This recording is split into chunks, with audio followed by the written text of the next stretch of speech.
My name is Paul Revere. I was born in Boston on January 1st, 1735, and I was the son of a silversmith. I went to school and learned to read and write, but left school when I was 13 to work for my father as an apprentice. I took over his silversmith shop when my father died in 1754. I was 19 years old. I married Sarah Orne in 1757. We had 8 children. 2 of our children died.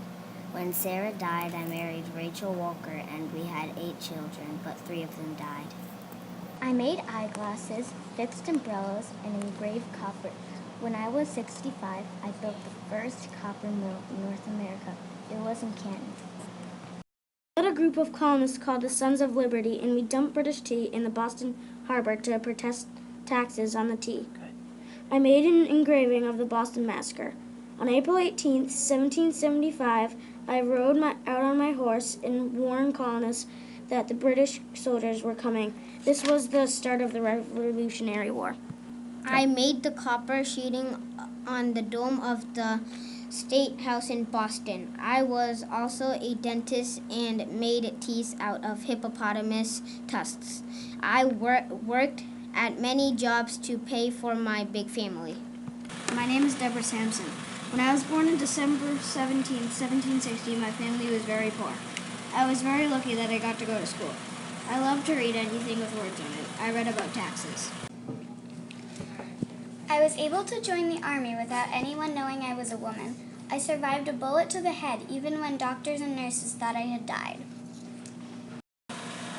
When I was 21 years old, I was taller and stronger than most of the men in the army, and that's why no one asked me if I was a woman. I hid a leg wound so doctors wouldn't discover that I was a woman. I was the first soldier to receive a pension, male or female. I was a teacher before I joined the army. My father got lost at sea when I was a child. I stayed with my uncle after I left the army. I married Benjamin Gannett and had 3 children and adopted 1 child. I earned money by giving speeches. I died in 1827 and was buried in Sharon, Massachusetts. I am Samuel Adams. I was born on September 27, 1722. I lived in Boston, Massachusetts. I went to Boston Latin School, then I went to Harvard University, and that was my college. John Locke was one of my favorite English philosophers. From reading the works of John Locke, it inspired me to do many things in my later life.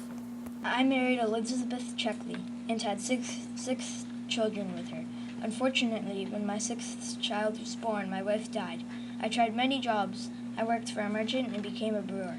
I was very proud of my second cousin, John Adams, who was the 2nd President of the United States.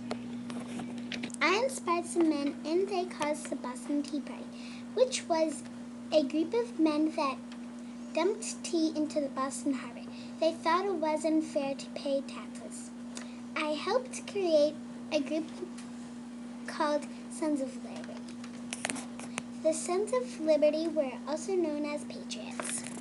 The Patriots thought it was unfair for England to tax us. I got to sign the Declaration of Independence, which says America is no longer part of England. I was a lieutenant governor and then a governor of Massachusetts. I was part of the Continental Congress. I never had or wanted a horse. I created the famous quote, "No taxation without representation," which means we shouldn't have to pay taxes if we have no power. Hi, my name is John Adams. I was born on October 30th, 1735 in Braintree, Massachusetts.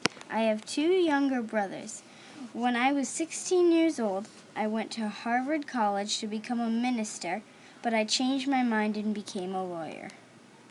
I married a nice woman named Abigail, and we had 6 children. 2 of our children died very young. I loved Abigail very much. We were happily married for 54 years before Abigail died in 1818. Represented British soldiers from the Boston Massacre to be sure they had a fair trial. I also helped write the Declaration of Independence. When I was 53 years old, I became the first vice president. I was elected the second president of the United States in 1796. I was the first president to live in the White House, and my wife Abigail used the East Room to dry our laundry. My son, John Quincy, became the sixth president of the United States. Thomas Jefferson and I both died on Independence Day in 1826, just a few hours apart.